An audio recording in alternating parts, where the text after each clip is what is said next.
Broadcasting from the business capital of the world, this is the Podcast Business News Network. Welcome back to the show. David Fradin joining us live here from California. He's the president of Spice Catalyst and so much more as an entrepreneur and, of course, speaker, author, developer, you name it. He's back with us today talking more about his product management training side and consulting. Go to spicecatalyst.com for more information. And welcome back, David. How are you? I'm doing great. Yeah, you have a lot going on. I mean, from all the workshops, the events, the books, there's a lot to you. So for those that may not know, David, in a nutshell, tell us a little bit about yourself. I know we need like a whole show and a half just to talk about this, but I mean, you are very successful and now you're doing all this training and mentoring. So tell us a little bit about yourself. Yeah, I teach product management and product marketing. I prefer to call it product success Mm-hmm. management worldwide. My number one client is Cisco, and I and my trainers have trained about half of all the product managers at Cisco over the last 10 to 15 years. My background is in product management at Hewlett Packard and at Apple, general management at Apple. And I have sponsored or supported or consulted on over 70 products and services across multiple areas of hardware, software, telecom, advertising, video, and so forth. Amazing. Well, we're excited to have you back. And is this our last show? Last show. I wasn't sure. Oh my goodness. It's been quite a few fun months getting to know you and all you do and all the people you're helping out there and some great stories along the way too. Wow. So for today, I know we're going to go over a little bit about AI, right? So the uses of artificial intelligence now, how that's working with product success management, right? Correct. Yeah, and I think the important thing about people to know about artificial intelligence is to understand where that particular AI tool got trained. Okay. So, for example, some of those tools have scraped the internet and taken proprietary information, like from the New York Times and other places, and they use that to train their tool, which is without any compensation.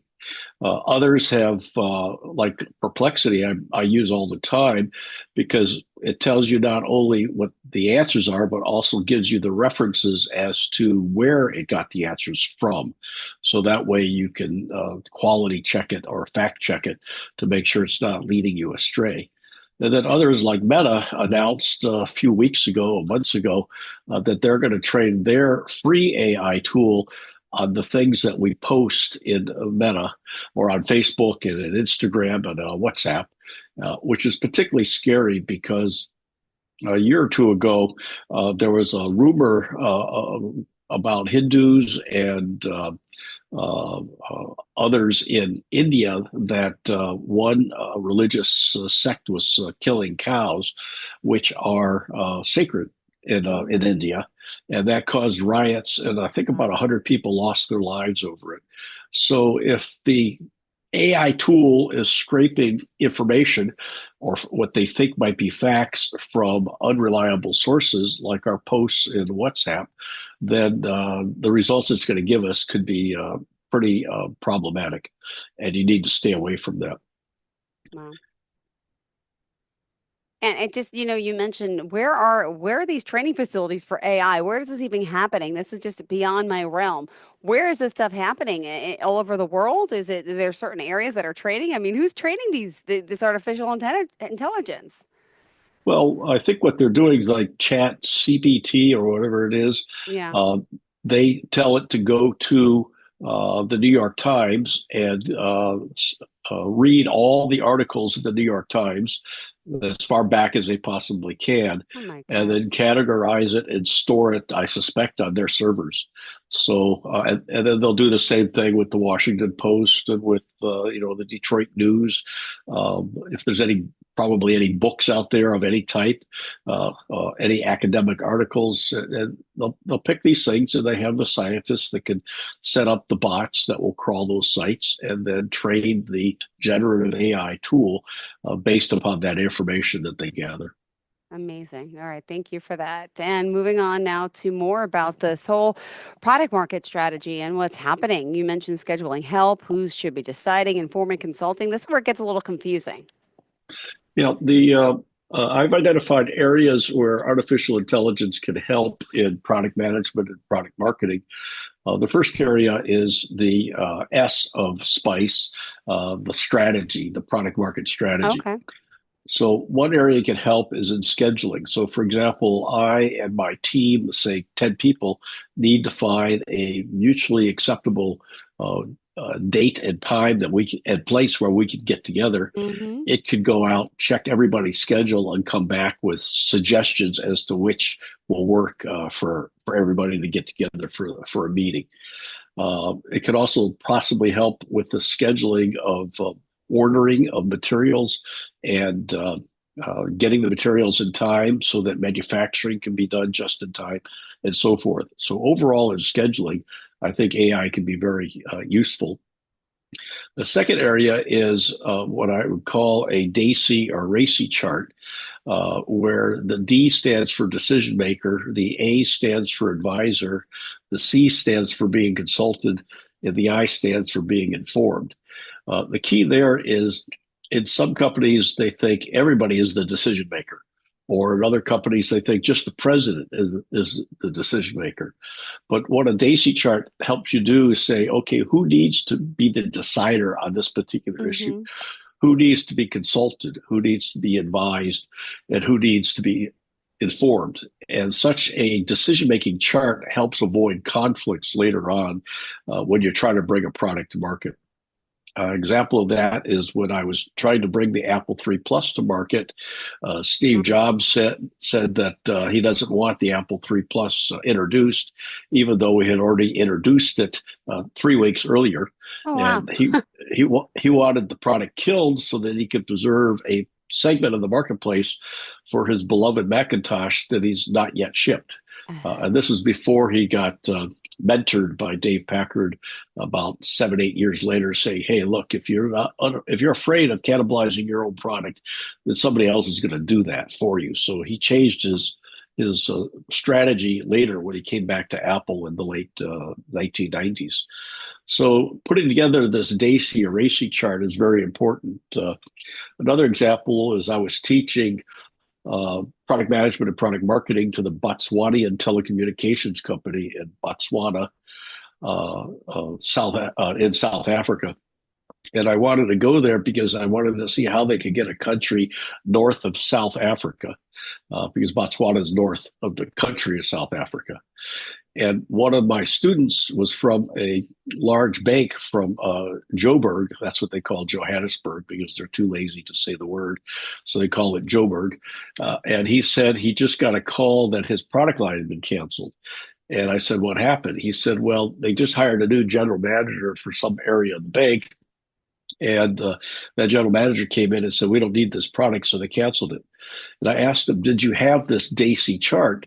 And he said, "No." I said, "If you did have the DACY chart, would that general manager even be on there?" And he said that that person would have had no authority, no responsibility, didn't even need to be consulted. And so he said, "What should I do?" I said, "Well, when you go back to Joburg, go to your office, ask for a meeting with the president, and explain to him that the manager should not be part of the decision making on this particular product." Which he did, and they allowed the product to continue. But it had so soured the engineers on the product that within a year or two, just about everybody that was working on it left the company.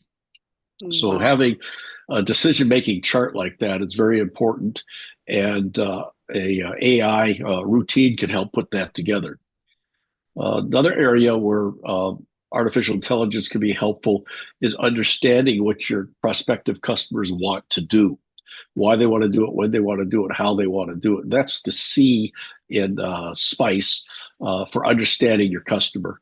Discovering that information takes a while, probably 3 to 6 person months, at least 1 person month of active activity, and AI can help bring that together. And then taking what it is that you want to do, you can ask AI to write the problem scenarios, the use cases and the desired outcomes.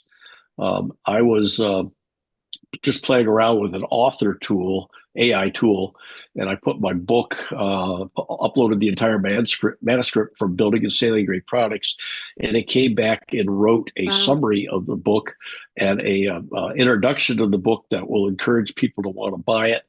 It identified keywords for me, what price points I should have, also metadata and so forth. All of these things used to take a trained person maybe a day or so to put together. Now this thing put it together in about 3 minutes, and it was pretty persuasive. Another thing you can ask AI to do is a competitive analysis to compare your product to other companies' products. Ask it, what are your strengths? What are your weaknesses? Another area is to ask it what useful and disruptive technologies might be coming along in the future that will affect your product or service. Another area which is difficult to do is to write personas for your target market, your target audience. And a persona would consist of gender, age, what it is that they want to do, where do they get their information from, what are they afraid of, how are they viewed within the organization. And those things, you have to do lengthy interviews in order to come up with a good persona. And AI can help write that either as part of gathering the information that you want, and or after you gather the information to write the persona out, so that your marketeers and your engineering team know who they should be targeting for the development of the product and also for the marketing of the product. Got it. Thank you. And David, I'm sorry, just to interrupt. How do we contact you again? I want to remind everyone where we should be going. You can send me an email at dave@spicecatalyst.com or go to my website. There's a form there you can fill in to ask whatever questions you might have. Awesome. All right, let's continue our conversation here. We are today talking about artificial intelligence and, of course, how it's being used with the topics that David can help you with, product success management. And where do we head to next? There's so much that it can do. My goodness, where are we now? I'm trying to pull up the notes and look at you. Hold on. Yeah, the next area that artificial intelligence could help as part of the product market strategy is gather data on the size of the market, your target markets, and alternative distribution strategies. One of the key things for a success of the product is make sure that you've distributed it to where people are going to potentially buy it. A few years ago, I was given credit for having shipped the first ad on a cell phone, and this was through some free apps that people could put on their cell phone. One of it was a little one called Encore, and it was a virtual cigarette lighter. So if you go to a concert and you forgot and you want an encore, and normally in those days you would pull out your cigarette lighter and wave it back and forth to get the artist to do another song or two. But if you stop smoking, you don't have a lighter anymore. So this was a virtual lighter that would light up on your cell phone. So a lot of people at the Hollywood Bowl would use Encore. And in fact, it became so popular in LA that the Los Angeles Times wrote an article about it. And there was a free giveaway, but I took the market advice from Nokia that said that they had the largest installed base of cell phones worldwide, only to find out later that most of their cell phones were located in Europe and in Asia because they were the cheapest cell phone around. But my distribution strategy was to have a sales force of reps selling ads in Encore and other apps that I had to the U.S. Companies. Well, most U.S. companies could care less about marketing in Europe or in Asia. So I had a discontinuity between my distribution strategy and where my actual market was. Well, AI can help sort through that ahead of time. Then by identifying your value propositions, why it is people should buy your product, then AI can help write the value proposition and then help with product positioning. And positioning is what people think of in their mind, that this product over here compares to this product over there. So, for example, the sometimes the product positioning is embraced in the brand, which is the promise of the product or the promise of the company, and sometimes that gets boiled down to a tagline. So I always thought that Apple should have the tagline, "It just works," while Microsoft Windows, on the other hand, who knew you'd have to press on start to stop the computer? Should probably have the tagline, "Helping more people feel more stupid than any other company in the world." So AI can help with the product positioning. You can also ask it in this particular market with this kind of product, what kinds of opportunities are there for me and what are the risks? I wonder if before COVID, it could have come out and said, hey, one of the risks to your product or your service is a worldwide pandemic. I don't know. It could also help in budgeting because you go look at budgets for other products that have come in on budget, under budget, over budget, and help you with budgeting. And lastly, like I mentioned earlier, in pricing strategy, AI can help you take a look at what else is available in the market, compare that to the value you would get out of the product, and then suggest a pricing strategy and a price for you to maximize whatever your pricing strategy is. It could be units sold, it could be profitability, it could be gross profits, it could be largest margin. It depends upon your strategy, and AI can help you settle on that. Beautiful. Wow, there's so much to this. I had no idea how helpful this could be, and it's just fascinating how it's helping you and your business with your training and your clients. And I know just how does this work with taking away, the human job? That's always been a factor with using more of AI technology. I mean, what do you say to that? Well, I don't think it's going to replace humans yet. The Yet. issue of the issue of judgment has to come into it, Yeah. uh, and fact checking.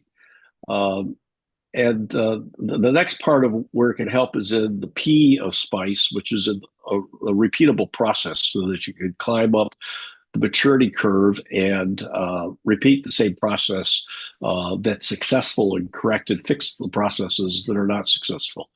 One of my clients had a Wi-Fi product for colleges and universities and government.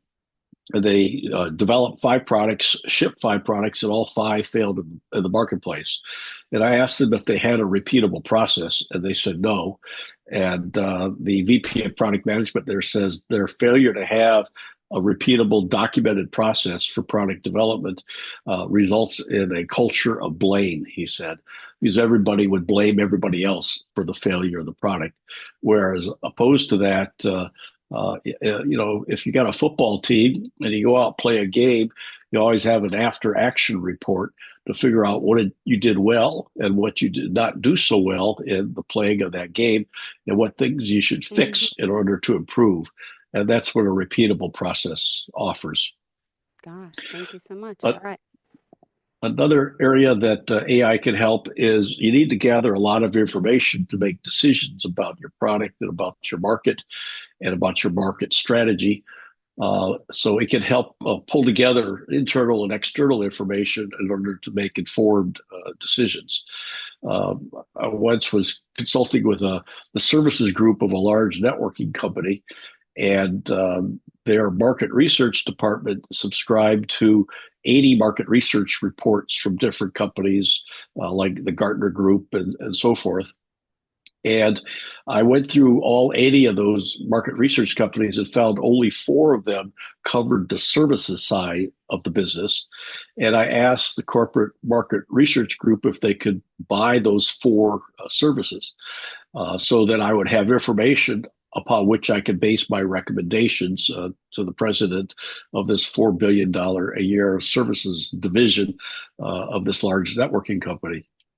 And the market research group says, yeah, we'd be happy to buy it, but we can't do it. Now, this is like in February of a year. They said, but we can't do it until our fiscal year is over and we've gone into our next fiscal year, which would be like in September.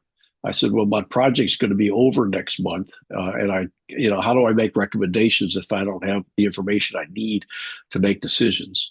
Well, now with AI scraping the internet, it's possible to gather a lot of that information that's not proprietary and is not behind a firewall to help you make a better and informed decision. Got it. All right, continue. Next up, but we are trying to get through our final list here. Can't, sad to say, spicecatalyst.com, David Fradin. Unfortunately, I can't believe this is our last show, but there's so much still to get through here talking about artificial intelligence. Go ahead. And then there's the C in SPICE, which is understanding your customer. I mentioned this earlier. Yeah. To understand what it is the customer wants to do, what jobs do they want to get done, what is their desired outcomes, Mm-hmm. and also to identify what tasks are important and what's the current level of satisfaction. Because if you have something that a customer wants to do and it's really important they get it done, and it's currently satisfied by using something else, then that's not a feature you should prioritize development for. But you got to find 15 things that customers want to do where their satisfaction level with the current way of getting things done is relatively poor. And that helps you then prioritize what features should be developed first, second, and third. And then lastly, understanding how competent your employees are, and if they have all or some of the 130 competencies that I've identified in my book in order to have product success. Those you need to evaluate not only the employee competencies, which you could use AI to help put together the assessment tools like questionnaires and exams and tests, or set up scenarios that people have to solve, and then categorize each person as a sort of a beginner, intermediate, or advanced in each areas of these competencies. Like one competency might be writing a product positioning statement for a product. And then it could then put together the gaps, identify the gaps, and identify the additional training that could be done for that individual over the coming year. And then the whole process can be repeated again on an annual basis so that your product development teams, including product management and product marketing and marketing itself, is constantly improving on their skill sets and their competencies, which will help ensure product success. Lacking doing all of this, then companies will continue to have about 35% of their products fail in the marketplace each year, which represents collectively worldwide a waste of over $1 trillion in resources. But if they follow these steps of the SPICE mnemonic of product and market success, and use AI to help get the job done better and faster, using that innovation, then there could be a substantial reduction in product failures and a substantial improvement in product successes. And in our last 5 minutes here, just have to remind everyone, don't forget, we got to reach out to you at spicecatalyst.com. And today, being it's our last show, sad to say, but you have to check out all his books. And I mean, just Google his name and you're going to find out so much about his life and all that he's accomplished and all his classes and workshops and courses and how he's helping you now with this company on top of it all on the product management side, which is pretty amazing. All right, so we got repeatable process, information for decision making, understanding the target customer. Let's continue.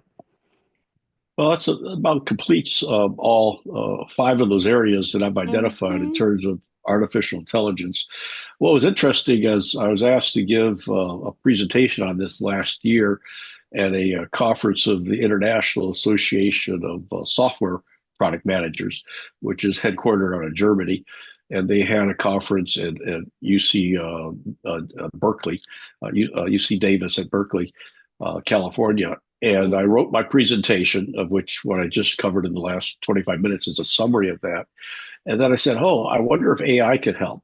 So I went to Perplexity and I said, what areas can artificial intelligence help in the field of product management? And it came back with pretty much the same outline that I had written. And those are all the topics that I mentioned today. So I thought that was pretty amazing that AI could do that good of a job. But you have to test these things. I went to Bard, for example, from the company helps us feel more stupid than any other company in the world. So at the Microsoft Bard, I put in my name, and it came back with about 50% of the description of me was right, about half was wrong. It said, for example, that I worked at Sun Microsystems. I never worked at Sun, but I was a reseller, a value-added reseller of Sun workstations many years ago. I put in one of my former colleagues that was the group product manager for the Apple II product line at Apple at the same time that I was the group product manager for the Apple III, and later the business unit manager for the Apple III. I put his name in, and it came back, and it said that he had a PhD from MIT. Well, he never went to college. He never got a college degree. So what it pulled together was completely off base. So I suggest you test whatever AI tool you're using with some questions that you know the answers for, to give you a feel for whether or not you can rely upon the information that AI tool has scalped together and regurgitated back to you. Wow. Wow. All right. Well, how do we sum up you, Spice Catalyst, and, what's next? Where are you going to be next? Well, I'm just finishing up a book, which will be published during the last week in December, called Letters from My Jaime. My dad's name was Hyman Fradin, and he was a very funny, humorous writer. And I got all of many of his letters that he wrote home during World War II. Oh my goodness! And he always wanted to be published. And it's a real funny short history from Ukraine in the late 1800s until my grandfather immigrated in 1914, all the way through going to Disneyland when I was 13 years old with my family. So it's a funny book. And again, the title is Letters from My Jaime. It'll be available under my name as an author, David Fradin, at Amazon, starting the last week in December 2024. And if you want a few good laughs, and what I'm able to do is, my dad always wanted to be a writer, but he was afraid to send in his query letters and get rejected. He was afraid of constant rejection. And he always wanted to get published. So this is my tribute to him, to publish his letters, and now he will be published. Perfect. Thank you so much. All right, David Fradin, reach out. Do you want to give out your email again or number? And I'll give out the website, spicecatalyst.com. And it's Dave at spicecatalyst.com. Great. Well, thank you for being here. Happy holidays. Merry Christmas. Happy Hanukkah. Happy New Year. And all to you and your family, okay? You too. Thank you so much. Till we meet again, David. Enjoy. Bye-bye.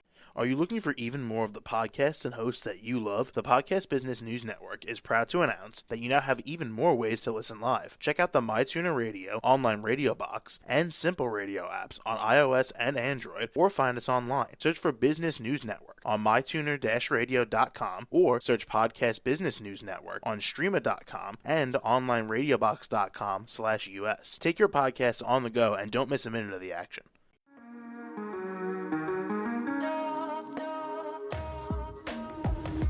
Broadcasting from the business capital of the world, this is the Podcast Business News Network. For nearly 2,000 severely injured veterans, everyday life has become filled with barriers. Day-to-day simple tasks can become pretty daunting. I have to carry my chair up 2 flights of steps or have somebody do it for me. What scares me the most is just the falling. When I'm struggling with my house, I think, to have that one great barrier just knocked down, it's crucial. Home for Our Troops is a wonderful nonprofit that builds a mortgage-free, fully adaptive, handicap-accessible house. And there's no catch. It'll be our very first home that we've ever owned. This is a game changer. This is where your life begins again. We need you to join us in completing this important mission. Please visit hfotusa.org and help build homes and rebuild lives. Because of you, everything's going to be okay.